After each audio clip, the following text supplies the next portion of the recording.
Bab 3451 Penatua Agung Gusia. Keduanya adalah Dewa Luo Agung dan Tetua Agung dari Sekte teratas. Kualifikasi Lei Wanhe jauh lebih mudah daripada Gusia. Penatua Gu, mohon bersikap sopan di sini. Saya baru saja tiba di sini dan saya belum melihat murid-murid Anda.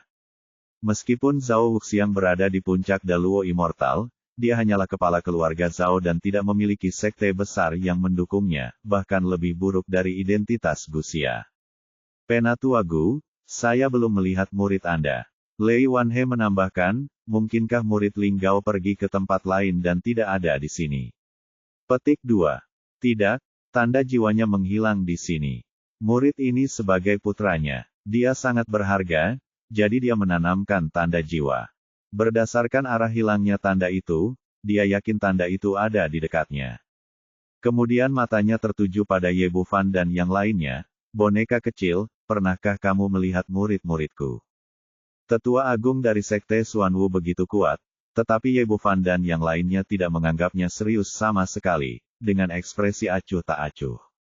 Bahkan tidak perlu repot-repot memperhatikan. Xiao Qing bahkan memegang konsol game dan memainkan Tetris dengan kepala tertunduk, bahkan tanpa mengangkat kepalanya. Tapi Shen Qiyun benar-benar berbeda, dia baru saja membunuh Qiao Tianyu dengan tangannya sendiri, tapi dia tidak menyangka orang-orang dari Sekte Xuanwu akan datang ke rumahnya begitu cepat. Jika dia tidak punya apa-apa, dia mungkin akan mati, tapi dia tidak ingin melibatkan Ye Bufan. Dia tidak mengetahui kekuatan Leng Qingqiu, Jin Meyer dan lainnya, tetapi dia hanya merasa jika dia menghadapi tiga tetua di depannya, begitu masalah ini terungkap, dia akan menyakiti kakak laki-lakinya. Seperti kata pepatah, kepedulian menyebabkan kekacauan. Semakin Anda bertindak seperti ini, Anda menjadi semakin gugup. Gusia telah hidup lebih dari 10.000 tahun dan sudah menjadi orang tua di dunia. Dia segera menyadari ada yang tidak beres. Dia melangkah maju dan menatap Shen Qiyun dengan mata tajam. Gadis kecil, pernahkah kamu melihat muridku? Shen Qiyun menggelengkan kepalanya, tetapi ekspresinya menjadi semakin gugup, tinjunya terkepal dan telapak tangannya dipenuhi keringat. Tidak mengherankan jika dia baru saja menerobos ke tahap keabadian besar, dan ada perbedaan kekuatan yang sangat besar dibandingkan dengan Xia kuno di puncak keabadian besar. Selain itu, saya merasa sangat bersalah, dan tidak mungkin untuk tidak merasa gugup di bawah kekuatan ini. Tidak, kamu berbohong. Katakan di mana muridku berada. Gusia awalnya ingin meningkatkan kekuatannya dan menanyakan keberadaan Qiao Tianyu, tapi ini membuat marah Xiao Qing di sebelahnya. Saat ini, kedua jari kelingkingnya sedang mengetuk-ngetuk konsol game. Melihat poinnya yang semakin banyak, ia sangat berharap bisa melewati level ketiga kali ini. Namun di saat kritis, lelaki tua yang berceloteh di sampingnya ini sangat mempengaruhi penampilannya. Kamu orang tua, ketiga muridmu itu sudah mati. Keluar dari sini dan berhenti merengek di sini. Petik 2. Termasuk Zhao Wuxiang dan Lei Wanhe, hati mereka tiba-tiba menjadi bersemangat. Mungkinkah murid Gusia telah meninggal? Apakah masih ada hubungannya dengan gadis kecil ini? Mengingat reaksi Shen Qiyun, mereka hampir yakin dengan tebakan ini. Jika berhubungan dengan wanita ini, Ye Bufan pasti akan terlibat. Memikirkan hal ini, keduanya menjadi gugup. Zhao Wuxiang baru saja membuat janji. Dia tidak ingin membuat kesalahan, tapi dia juga tidak ingin menghadapi trio Gusia yang kuat. Lei Wanhe memiliki Xiao Jiu-Jiu miliknya sendiri. Dia masih ingin menunggu untuk meninggalkan lembah api merah dan mencari kesempatan untuk menangkap Ye Bufan dan bertanya tentang warisan kuil guntur. Tapi jika pihak lain jatuh ke tangan Gusia, rencananya akan gagal. Orang yang paling kesal adalah Gusia sendiri, yang ekspresinya menjadi semakin suram. Gadis kecil, katakan padaku dengan jelas, bagaimana kamu tahu bahwa muridku sudah mati dan siapa yang membunuhnya? Aku membunuhmu. Aku membunuhmu. Keluar dari sini. Jika aku tidak bisa lulus ujian ini, aku akan merobek tulang lamamu. Xiao Qing hampir marah ditambahkan kepada saat yang sama, itu tidak sepenting level ketiga yang ada. Melihat kesuksesan tepat di hadapannya, lelaki tua ini terus menggerutu seperti lalat di telinganya. Apakah gadis kecil ini gila? Dia benar. Benar berani berbicara dengan sesepuh agung seperti ini, dan dia juga bertanggung jawab atas pembunuhan itu. Bukankah dia mencari kematian? Perilaku King tidak bisa dimengerti. Bahkan jika Anda benar-benar membunuh murid tetua agung, Anda tidak bisa mengakuinya. Jika tidak, bisakah Anda menanggung akibatnya? Pada saat ini, mata semua orang kembali tertuju pada Ye Bufan, ingin melihat apakah dia akan menghentikannya dengan kata-kata. Jika dia berlutut untuk meminta maaf kepada Gusia saat ini dan menjelaskan masalahnya dengan jelas, dia mungkin masih bisa menyelamatkan nyawanya. Namun yang mengejutkan mereka adalah pemuda itu masih duduk di sana dengan ekspresi santai, seolah tidak melihat apapun dan tidak terjadi apa-apa. Keparat ini juga orang gila. Lei Wanhe mengutuk keras di dalam hatinya, ingin bergegas dan meminta maaf kepada Ye Bufan. Tentu saja dia tidak peduli dengan hidup atau mati orang lain, tapi dia ingin mendapatkan warisan dari kuil guntur. Jika Gusia benar-benar marah, jangan katakan bahwa dia tidak ingin menghentikannya. Bahkan jika dia ingin menghentikannya, dia tidak memiliki kemampuan. Kualifikasi maupun kekuatannya tidak cukup, dan ada 3 tetua yang dikirim ke sana. Jika ini terus berlanjut, Ye Bufan ditakdirkan untuk mati, dan warisan kuil guntur akan hilang. Zhao Wuxiang di sisi lain juga menggelengkan kepalanya dan menghela nafas. Dia sebelumnya berjanji untuk melindungi Zhou Quan milik Ye Bufan di lembah api merah, tapi ada batasannya. Dia sudah melupakan masalah ini. Dia pernah menyelamatkan Ye Bufan sebelumnya, yang dianggap sebagai balas budi Zhao Ya sebelumnya. Dia tidak ingin menyinggung ketiga tetua kali ini, tidak berani menyinggung perasaan mereka, dan bahkan tidak mampu menyinggung perasaan mereka. Ye Bufan sepertinya tidak merasakan perubahan sama sekali di kerumunan, dia duduk di sana dengan senyuman di wajahnya dan melihat segala sesuatu di depannya. Dia awalnya ingin tetap low profile, tapi sepertinya itu tidak berhasil dalam situasi ini sekarang. Dia tidak ingin menimbulkan masalah, tapi dia juga tidak takut. Jika ketiga lelaki tua di seberang sana bersikeras mencari kematian, tidak ada yang bisa mereka lakukan untuk menghentikan mereka. Wajah Gusia pucat karena marah. Dia tidak lagi sopan saat ini dan mengulurkan tangan besarnya untuk meraih Xiao Qing. Menurutnya, selama dia menangkap gadis kecil ini, dia secara alami dapat menanyakan pertanyaan tentang Qiao Tianyu dengan jelas. Terlepas dari apakah Anda mengatakannya atau tidak, cari saja jiwanya. Xiao Qing sedang memegang konsol game, kedua jari kelingkingnya masih berdetak. Melihat level ketiga berhasil diselesaikan setelah blok terakhir jatuh, saya sangat bersemangat dan bersemangat. Tetapi pada saat ini, tangan besar abadi Gusia meraihnya, dan dia buru-buru menghindar ke samping karena takut diganggu.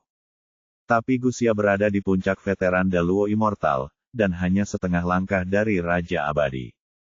Terlebih lagi, sekarang dia menyerang dengan marah, tanpa keberatan apapun, dan kekuatannya sangat mencengangkan. Meskipun Xiao Qing menghindari telapak tangannya, dia masih tersapu oleh energi kekerasan di sikunya. Meski tubuhnya yang kuat tidak akan terluka, sentuhan seperti itu saja menyebabkan blok terakhir tidak sejajar, yang secara langsung merusak permainan. Melihat Gameover muncul di layar, Xiao Qing langsung menjadi marah. Ah, dasar bajingan, orang tua sialan, kamu menghancurkan level ketigaku. Bab 3452 apa tingkat ketiga? Semua orang di sekitar terkejut, bertanya-tanya mengapa gadis kecil itu tiba-tiba menjadi marah, dan kemarahan ini membuat semua orang berdebar-debar. Jika Jiang Fangzhu ada di sini, dia mungkin sudah mulai menyanyikan lagu elegi untuk pahlawan kuno. Naga itu memiliki sisik terbalik, dan kamu akan mati jika menyentuhnya. Berapa skala terbalik Xiao Qing? Yang pertama adalah Ye Bufan, dan yang kedua adalah konsol game. Selain itu, sudah lama menjadi mimpinya untuk menembus level ketiga. Melihat kesuksesan sudah dekat, dia diganggu oleh lelaki tua ini. Sekarang yang menjadi pertanyaan bukan lagi apakah akan mati, tetapi betapa menyedihkannya hal itu. Ye Bufan mengetahui semua ini, tapi dia hanya tersenyum dan menggelengkan kepalanya. Apalagi dia sudah melihat dengan jelas situasi di depannya. Jika Shen Qiyun mengungkapkan kekurangannya, pihak lain pasti tidak akan menyerah, jadi harus ada solusinya. Gusia juga cukup terkejut, awalnya dia mengira menangkap gadis kecil itu hanyalah masalah mudah, tapi dia tidak menyangka pihak lain benar-benar bisa mengelak. Saat dia hendak mengambil tindakan untuk kedua kalinya, sebuah tinju tiba-tiba muncul di depannya. Tinjunya tidak besar, sebening batu giok putih, tapi kekuatannya sangat dahsyat.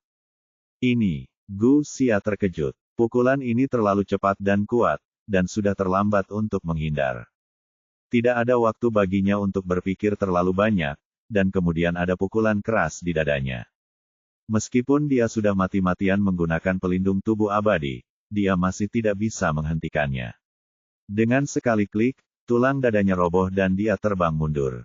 Tapi ini baru permulaan. Sebelum tubuhnya bisa terbang, Xiao Qing menjambak rambutnya dan menariknya ke belakang.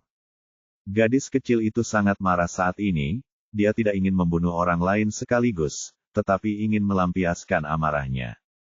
Dia menjambak rambut Gu Xia, mengayunkannya dan melemparkannya ke tanah. 1, 2, 3 kali, menghancurkan batu-batu keras di tanah hingga berkeping-keping. Orang-orang di sekitarnya benar-benar tercengang. Mereka semua menatap dengan mata terbelalak, dan bola mata mereka hampir keluar dari rongga mata mereka. Apa yang sedang terjadi di sini? Ini adalah tetua agung dari Sekte Xuanwu, orang kuat di tingkat puncak Daluo Immortal. Sekarang dia dipukuli seperti boneka kain dan dipukuli seperti anjing, tanpa kemampuan untuk melawan sama sekali.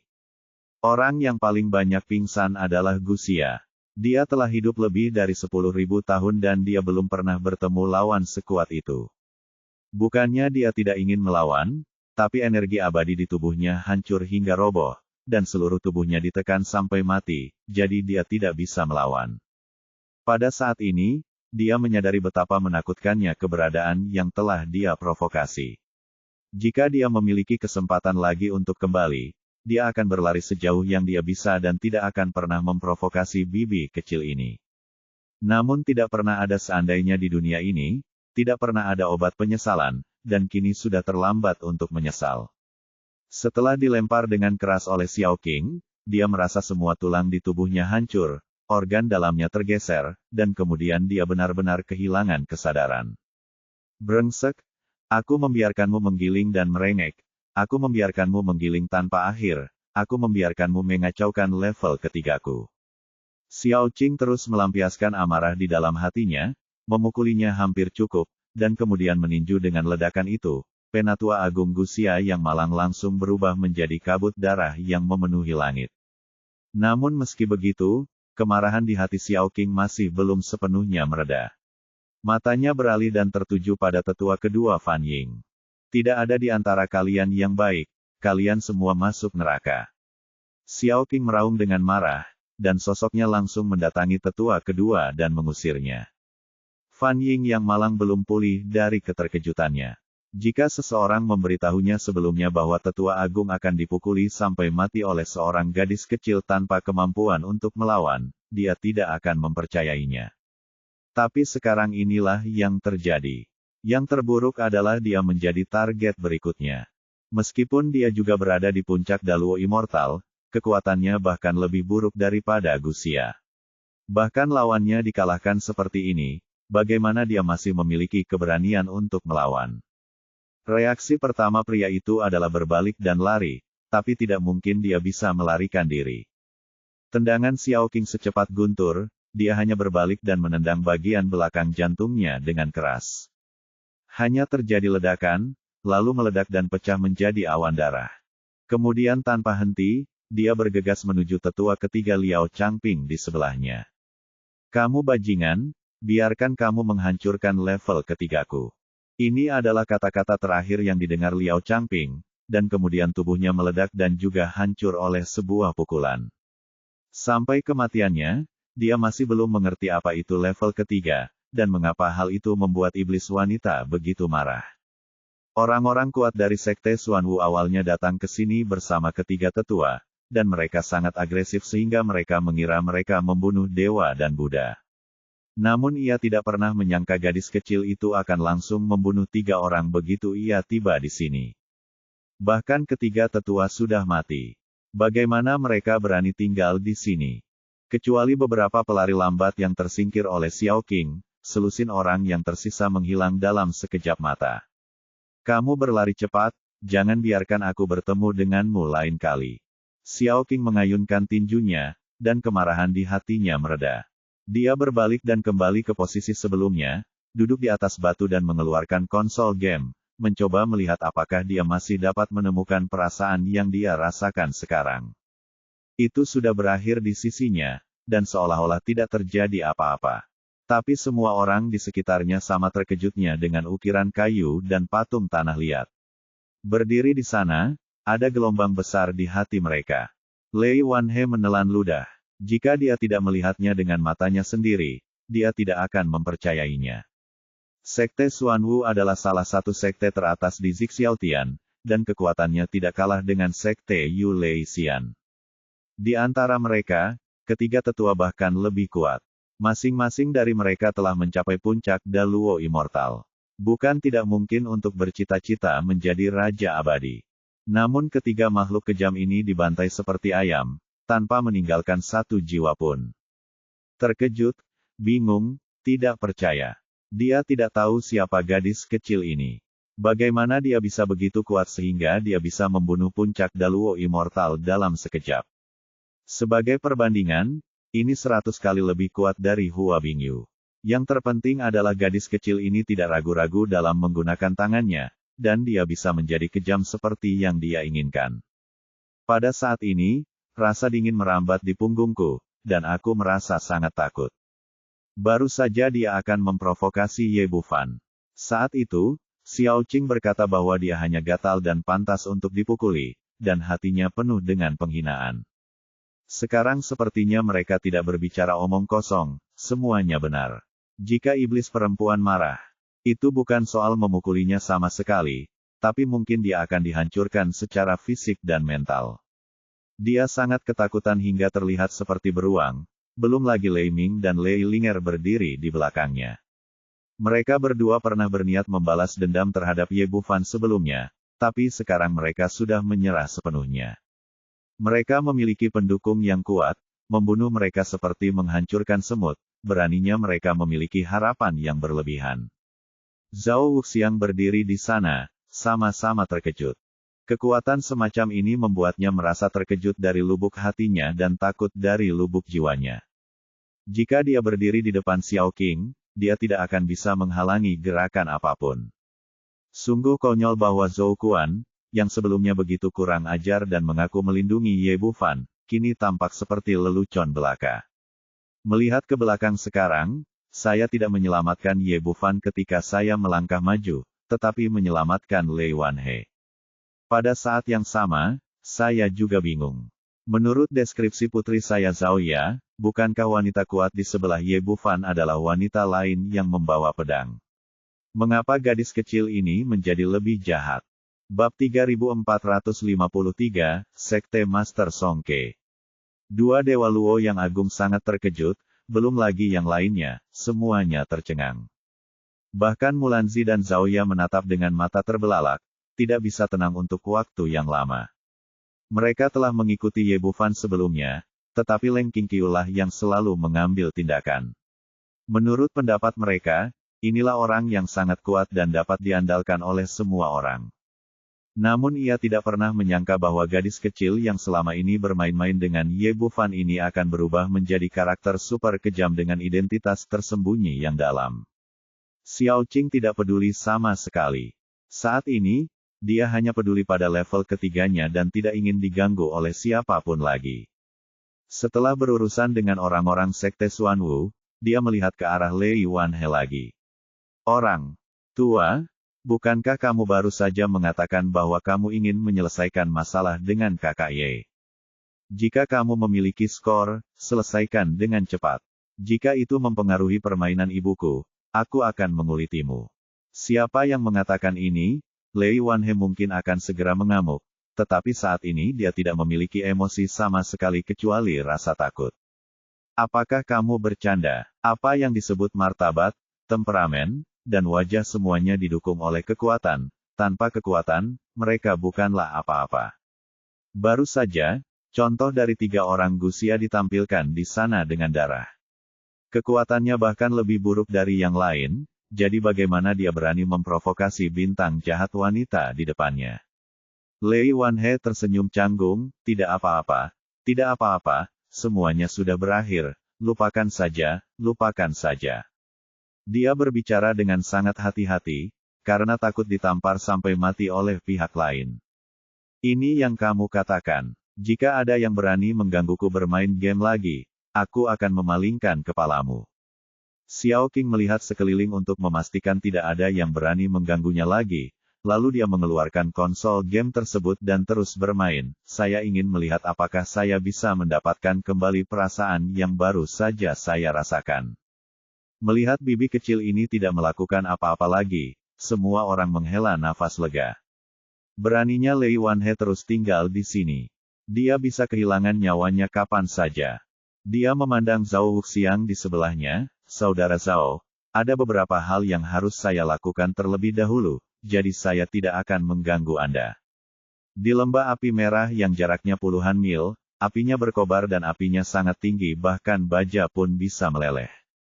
Seluruh lembah sangat besar, dengan radius puluhan mil. Ada hampir 100 orang berdiri di udara di tepinya. Orang-orang ini secara alami bukanlah orang biasa, dan mereka yang memiliki tingkat kultivasi terendah semuanya adalah makhluk abadi. Jika tidak, mereka tidak akan mampu menahan suhu tinggi di sini. Pemimpinnya adalah 2 lelaki tua, salah satunya mengenakan jubah merah, memancarkan aura panas, yang sepertinya menyatu dengan api di sekitarnya. Yan Cixing, pemimpin sekte Shenhuo, adalah orang yang berkuasa di akhir periode Raja Abadi. Orang tua lainnya mengenakan jubah putih, dan auranya tidak lemah sama sekali. Song Ke, pemimpin sekte Xuanwu, juga telah memasuki tahap akhir Raja Abadi. Keduanya biasanya memiliki hubungan yang baik. Setelah mendapat berita tentang Tianyan Huojing kali ini, Yan Cixing mengundang sekte Xuanwu untuk datang dan membantu. Nyala api mengepul di lembah api merah, tetapi tampaknya lebih lemah dari saat sebelumnya, dan perlahan berkumpul menuju dasar lembah. Yan Cixing berkata, sepertinya memang ada kristal api-api langit di dasar lembah, dan mereka sudah mulai melahap roh api di sekitarnya. Saat mereka benar-benar dilahap, saat itulah kita mengambil tindakan, sangat langka, dan biasanya ditemukan ia hanya dapat lahir di tempat yang elemen apinya sangat kuat. Benda ini mempunyai ciri khas tersendiri, setelah terbentuk akan menyebabkan roh api di sekitarnya meledak, dan setelah mencapai level tertentu akan mulai melahapnya. Ketika elemen api di sekitarnya terserap sepenuhnya, kristal api-api langit terbentuk sepenuhnya.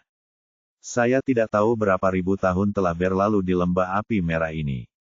Pada hari kerja, apinya mengepul, dan tidak ada yang berani mendekatinya. Bahkan orang barbar telah menetapkan tempat ini sebagai area terlarang, yang menunjukkan caranya menakutkan itu. Saat ini lembah api merah masih terlihat seperti nyala api yang berkobar, namun roh api perlahan mulai berkurang. Tidak jauh dari kemunculan kristal api Tianyan, selebihnya tinggal menunggu saja. Pada saat ini, selain mereka, ada makhluk abadi lain yang datang, dan mereka semua menonton di sini dengan mata penuh semangat. Orang-orang ini mungkin tidak tahu apa yang ada di lembah itu, tetapi mereka tahu bahwa pasti akan ada harta karun. Song Ke melihat sekeliling. Tidak hanya ada banyak orang, tetapi ada juga banyak orang yang kuat. Bahkan ada lebih dari selusin makhluk abadi tingkat Raja Abadi. Saudara Yan, situasinya sepertinya tidak bagus. Ada begitu banyak orang yang menjaga di samping. Ketika kristal api-api langit keluar, saya khawatir tidak akan mudah bagi kita untuk mendapatkannya. Sekte Shenhuo dan Sekte Xuanwu sangat kuat, mereka memiliki batasnya. Tidaklah cukup untuk melawan begitu banyak Raja Abadi. Yan Cixing tersenyum tipis, saudaraku, jangan panik, ini semua ada dalam rencanaku. Tidak normal jika tidak ada yang datang untuk melihat keributan besar di Scarlet Flame Valley. Saya tidak hanya mengundang Anda membantu saya, dan Anda juga meminta bantuan Dewa Perang Kota Darah dari alam Kaisar Barbar. Awalnya, kami adalah teman dekat. Dan ini adalah wilayahnya, jadi saya pasti akan membantu Anda dua sekte kita, dapat dikatakan bahwa kristal api-api langit ada di dalam tas dan tidak ada yang bisa mengambilnya. Saudara Yan benar-benar menyusun strategi. Saya mengagumi Anda. Songke mengacungkan jempolnya, lalu sedikit mengernyit. Kenapa Penatua Gusia dan yang lainnya sudah berada di sana begitu lama dan masih tidak ada gerakan? Alasan mengapa dia hanya meminta ketiga tetua untuk mengambil tindakan bersama adalah untuk membuat keputusan cepat dan tidak mempengaruhi rencana Scarlet Flame Valley. Tapi setelah menunggu begitu lama, orang-orang yang diutus belum kembali. Tapi di saat ini, pikirannya dia bergerak dan kemudian mengeluarkan sepotong batu giok komunikasi. Setelah membaca pesan tersebut, ekspresinya tiba-tiba berubah. Ini adalah pesan dari seorang murid Sekte Xuanwu yang baru saja melarikan diri, memberitahunya bahwa Sekte Xuanwu telah sangat menderita kerugian dan ketiga tetua telah terbunuh. Bunuh. Yan Cixing meliriknya, apa yang terjadi? Apakah ada kecelakaan? Ketiga tetua Gusia semuanya telah jatuh. Suara Songke dingin dan penuh niat membunuh, seseorang berani menyentuh seseorang dari Sekte Xuanwu saya. Apakah Anda lelah hidup? Orang ini benar-benar marah. Qiao Tianyu meninggal sebelumnya, dan dia tidak peduli sama sekali. Bagaimanapun, dia hanyalah murid di bawah. Tapi ketiga orang Gusia sangat berbeda. Tiga Dewa Luo yang hebat mati dalam sekali jalan. Sekte Xuanwu sangat kuat hingga mematahkan tulang. Dia penuh dengan niat membunuh saat ini, dan bahkan suhu di sekitarnya tampaknya terpengaruh. Saudara Yan, tunggu saya di sini. Saya akan pergi dan melihat siapa yang makan itu. Hati beruang dan keberanian macan tutul. Baiklah, cepat pergi dan kembali. Yan Cixing awalnya ingin mengikutinya, tetapi situasi di lembah api merah sedang berubah, dan tidak ada yang bisa memastikan kapan kristal api-api langit akan terbentuk. Jika itu menunda rencananya, itu akan lebih dari kerugiannya. Jadi dia tidak ikut dengannya. Dan saya merasa kekuatan Songke seharusnya sangat mudah, jangan khawatir, semut buta ini, saya akan segera kembali. Songke juga berpikir begitu. Ini adalah kebanggaan Raja Abadi di periode selanjutnya.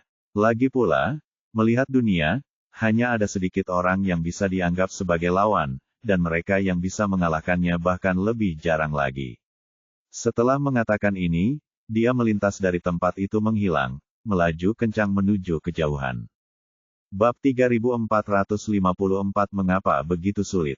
Lei Wanhe telah melepaskan harapannya yang berlebihan akan warisan kuil guntur.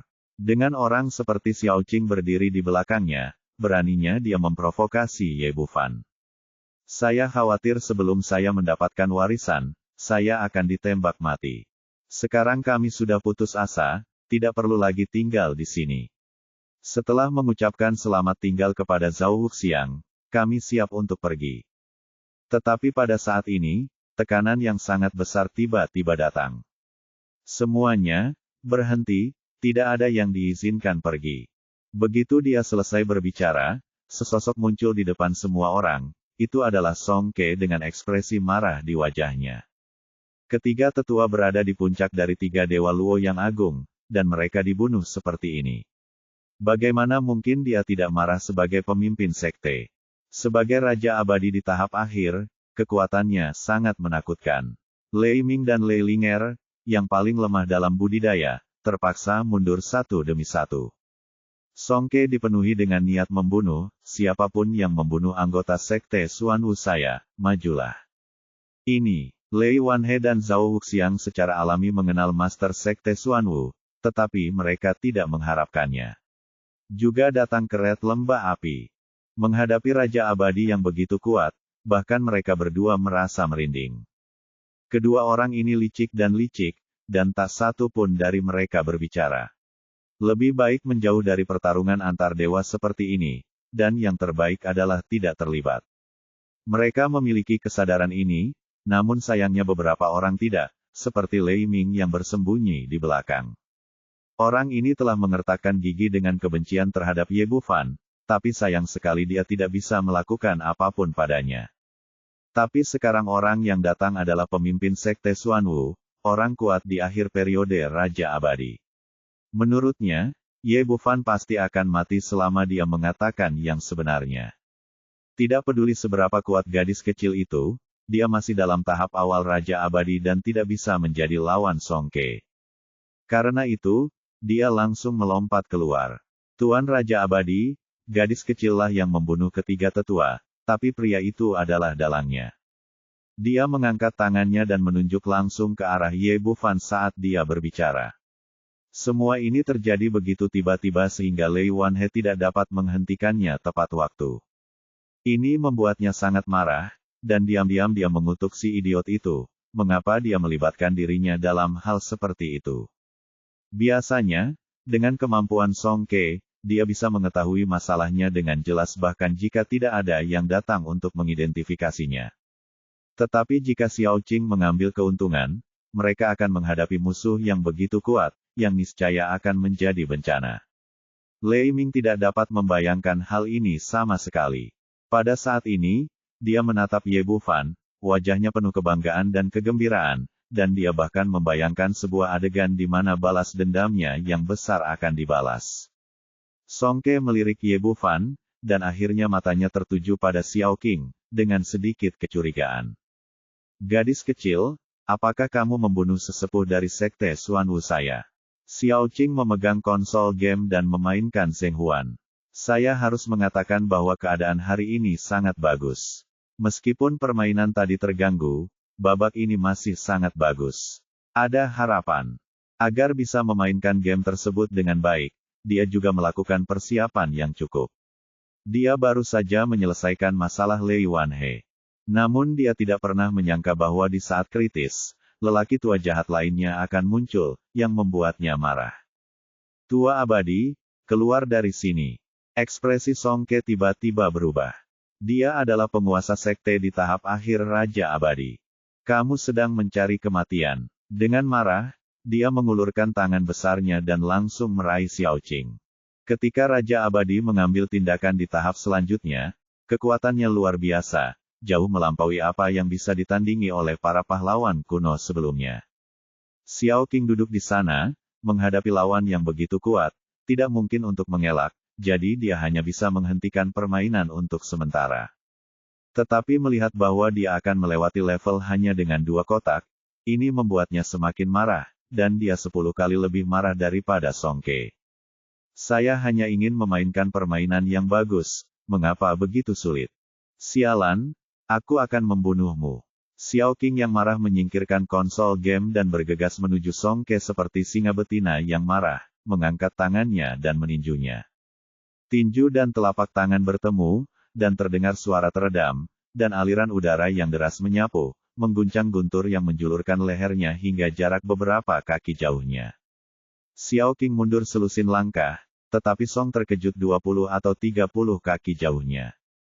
Orang-orang di sekitar tercengang. Mereka mengira jika Raja Abadi mengambil tindakan, gadis kecil itu akan ditangkap, tetapi mereka tidak pernah menyangka bahwa dia akan mendapatkan keuntungan tertentu hanya dengan satu gerakan. Lei Wanhe dan 2 orang lainnya bahkan lebih terkejut. Seberapa kuat gadis kecil ini? Zhao Wuxiang diam-diam senang di dalam hatinya. Untungnya, dia tenang dan tidak terburu-buru untuk memihak. Jika tidak, begitu Song Ke kalah, akan sulit baginya untuk mengakhirinya. Lei Wanhe, sebaliknya, berharap dia bisa pergi dan menamparkan Lei Ming, yang buta, sampai mati. Lei Ming sendiri terkena pukulan yang lebih keras. Awalnya dia mengira selama dia menunjukkan Ye Bufan, pihak lain pasti akan mati, tapi sekarang sepertinya bukan itu masalahnya. Orang yang paling terkejut adalah Song Ke sendiri. Sebagai orang yang kuat di akhir periode Raja Abadi dan pemimpin sekte Xuanwu, dia tidak memiliki banyak lawan di seluruh domain surga bawah. Tapi hari ini dia dirugikan di depan seorang gadis kecil, yang membuatnya ngeri sekaligus marah. Xiao Qing sangat marah sehingga dia tidak peduli. Setelah satu pukulan keluar, pukulan kedua datang. Aku akan mengalahkanmu sampai mati, idiot. Aku memintamu untuk menghentikan permainanku, dan aku memintamu untuk menunda level ketigaku. Song Ke mengabaikan keterkejutannya dan buru-buru meningkatkan kekuatannya hingga ekstrim untuk bertarung. Mereka bertarung bersama. Xiao Qing baru saja masuk ke jajaran monster abadi tingkat 9. Biasanya, Kekuatannya setara dengan tahap awal Raja Abadi. Tapi dia bukan monster peri biasa. Dengan restu dari garis keturunan jiwa naga, kekuatannya telah meningkat pesat, dan dia pasti tidak akan kalah dari mendiang Raja Peri. Sebagai perbandingan, Song Ke sedikit lebih lemah.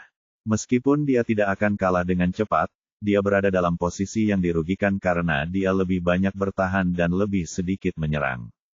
Ini, semua orang di sekitar melihat pemandangan di depan mereka dan terus menelan ludah mereka. Jika Song Ke menderita kekalahan barusan, hal itu mungkin disebabkan oleh kurangnya persiapan atau lengah, tetapi sekarang ini benar-benar persaingan kekuatan. Jelas sekali, gadis kecil itu memiliki keunggulan tertentu di antara keduanya. Mulanzi dan Zhao Ya juga cukup kesal. Sebelumnya, mereka mengira Xiao Qing adalah seorang yang membosankan, tetapi mereka tidak menyangka bahwa ini adalah yang terkuat. Baru kemudian mereka menyadari bahwa Ye Bufan sama sekali tidak melarikan diri ke sini dari alam iblis. Dengan wanita sekuat itu, dia pasti bisa maju dan mundur dengan bebas, dan bisa pergi kemanapun dia mau. Wajah Lei Ming sangat jelek. Saat ini, dia juga menyadari betapa bodohnya perilakunya sekarang. Konsekuensi dari keinginan untuk membalas dendam dan memilih harta yang salah sangatlah serius. Tapi tidak ada jalan lain. Setelah semuanya selesai, tidak mungkin bisa pulih.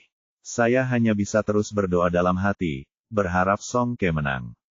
Saat ini, Song Ke dipenuhi dengan ketidakberdayaan dan kemarahan. Dia marah karena dia tidak bisa memenangkan hati seorang gadis kecil, tetapi dia tidak berdaya karena dia tidak punya pilihan lain. Kekuatan fisik dan kecepatan lawan yang kuat membuatnya tidak bisa berbuat apa-apa. Seiring berjalannya waktu, Xiao Qing menjadi semakin berani dalam bertarung, dan kerugiannya menjadi semakin jelas. Jika dia melanjutkan, dia pada akhirnya akan kalah.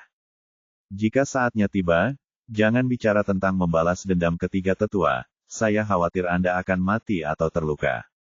Tiba-tiba, hati Song Ke tergerak, dan dia menatap Ye Bufan, yang sedang memperhatikan dari sudut matanya. Bab 3455 Temukan kesemek lembut untuk dicubit. Sebagai pemimpin sebuah sekte, Song Ke selalu menjadi orang yang licik. Dia ingat apa yang baru saja dikatakan Lei Ming, bahwa di antara orang-orang ini, pemuda adalah yang utama. Karena Anda tidak bisa mengalahkan gadis kecil di depan Anda, carilah kesemek yang lembut. Seperti kata pepatah, tangkap pencurinya dulu, tangkap rajanya. Selama Anda menangkap lawan, Anda akan mendapatkan kembali inisiatifnya. Memikirkan hal ini, pikirannya bergerak, dan seluruh tubuhnya berubah menjadi 7 atau 8 klon hantu, mengelilingi Xiao Qing. Triknya terlihat sangat mewah, tapi tidak banyak berpengaruh pada gadis kecil itu. Dengan tubuh dan pertahanan lawan yang kuat, tidak peduli berapa banyak klon yang Anda miliki, Anda hanya perlu meninju mereka satu persatu. Namun kali ini tujuan Song Ke bukan untuk menyerang, melainkan untuk membingungkan lawan. Dia menggunakan klon bayangannya untuk membingungkan Xiao Qing, dan kemudian dia melompat ke arah Ye Bufan di sebelahnya dalam sekejap. Melihat adegan ini, semua orang yang menonton tidak bisa berkata-kata. Lagi pula, Song Ke juga adalah penguasa sebuah sekte, dan statusnya benar-benar dibawa untuk menggunakan metode tercela seperti itu. Tapi saya harus mengakui bahwa metode ini sangat efektif. Di hati Zhao Wuxiang dan lainnya, orang terkuat di pihak Ye Bufan tidak diragukan lagi adalah Xiao Qing. Melewati yang terkuat dan menangkap pencuri terlebih dahulu merupakan serangan langsung terhadap takdir lawan. Kakak senior Ye, hati-hati. Zhao Ya tidak bisa menahan diri untuk tidak berseru. Lei Ming sangat bersemangat seperti baru saja diberi suntikan darah ayam. Bagus sekali, kamu akan membalas dendam dengan cara ini. Tapi Ye Bufan masih duduk di sana, sepertinya tidak bereaksi apapun, dengan ekspresi tenang dan bahkan senyuman di bibirnya. Lei Wanhe diam-diam menggelengkan kepalanya di dalam hatinya. Tampaknya pemuda ini masih terlalu berpengalaman, dan dia tiba-tiba menempatkan dirinya dalam situasi putus asa. Song Ke secepat kilat dan sekuat mematahkan bambu, dan dia takut Xiao Qing akan datang menyelamatkannya dari belakang. Melihat dia semakin dekat dan dekat dengan target, pada saat ini, tangan giok putih tiba-tiba terulur dari samping dan mengunci lehernya dengan erat. Serangan ini terlalu ganas dan terlalu cepat, menghancurkannya sampai mati bahkan tanpa ada kesempatan untuk menghindar. Sebenarnya ini adalah puncak dari Raja Abadi. Mata Songke membelalak dan dia menatap wanita berambut merah di depannya dengan ketakutan di matanya. Awalnya saya ingin mencari kesemek yang lembut untuk dicubit, tapi saya tidak menyangka ada orang super kuat yang tersembunyi di sini. Gadis kecil tadi sudah sangat menantang, tapi wanita di depannya bahkan lebih baik lagi. Jin Meyer secara alami bukanlah Raja Abadi, tetapi dia adalah prajurit prasejarah tingkat 4 puncak, dan kekuatannya tidak kalah dengan Raja Abadi Puncak. Dengan kekuatannya saat ini, akan mudah untuk mengalahkan Songke dalam konfrontasi langsung, apalagi serangan mendadak. Para penonton sepertinya lehernya tersangkut, mata mereka melebar dan napas mereka tersendat. Apa yang sedang terjadi di sini? Master bermartabat dari Sekte Xuanwu, orang kuat di akhir periode Raja Abadi, dipegang di tangan seseorang seperti ayam, tanpa perlawanan sama sekali. Dan adegan yang lebih mengejutkan mereka terjadi, Jin Meyer tidak berhenti sampai di situ. Dengan satu pukulan, Songke, yang begitu agung tadi, langsung berubah menjadi kabut darah yang memenuhi langit, dengan hanya secercah jiwa yang keluar. Mati seperti ini. Songke, yang telah berada di langit ungu selama puluhan ribu tahun dan sangat kuat, mati seperti ini.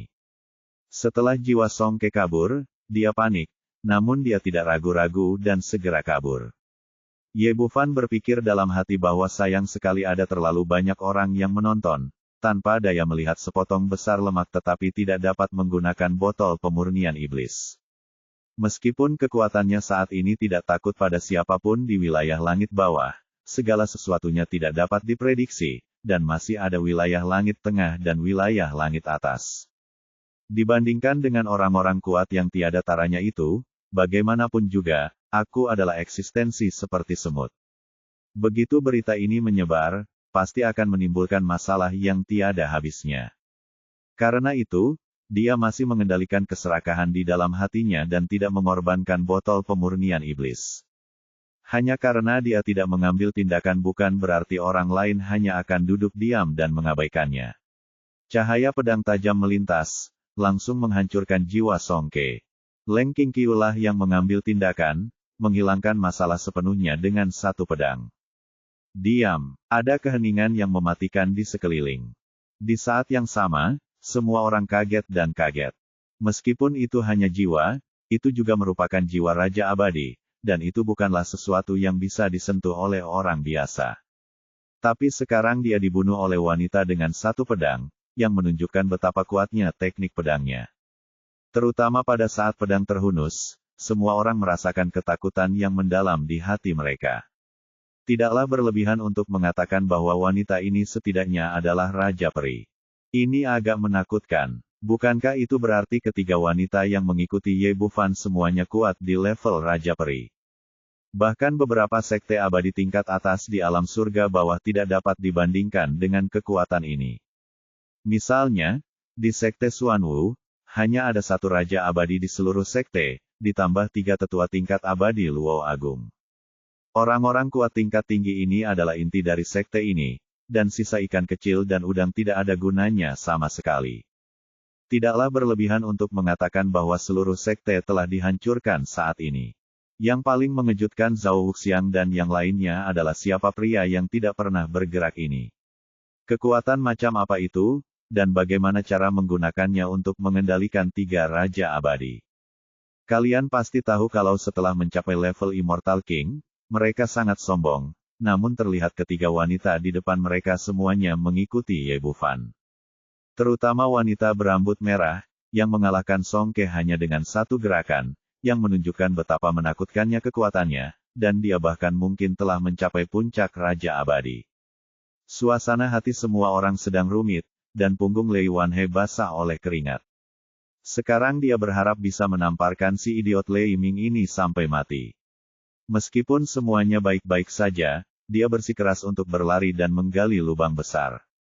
Dengan kekuatan di tangan Ye Bufan, belum lagi mereka bertiga, Bahkan seluruh sekte abadi Yulei tidak dapat melawan, dan itu mungkin menyebabkan bencana. Tidak peduli apa yang dia takuti, saat dia ketakutan, Ye Bufan menatap ke arah Lei Ming sambil tersenyum. Bagaimana? Apakah hasil ini tidak terduga? Terkejut atau tidak? Aku. Wajah Lei Ming pucat dan dia ragu-ragu bahkan untuk mengucapkan satu kalimat lengkap. Tubuh terasa dingin saat ini.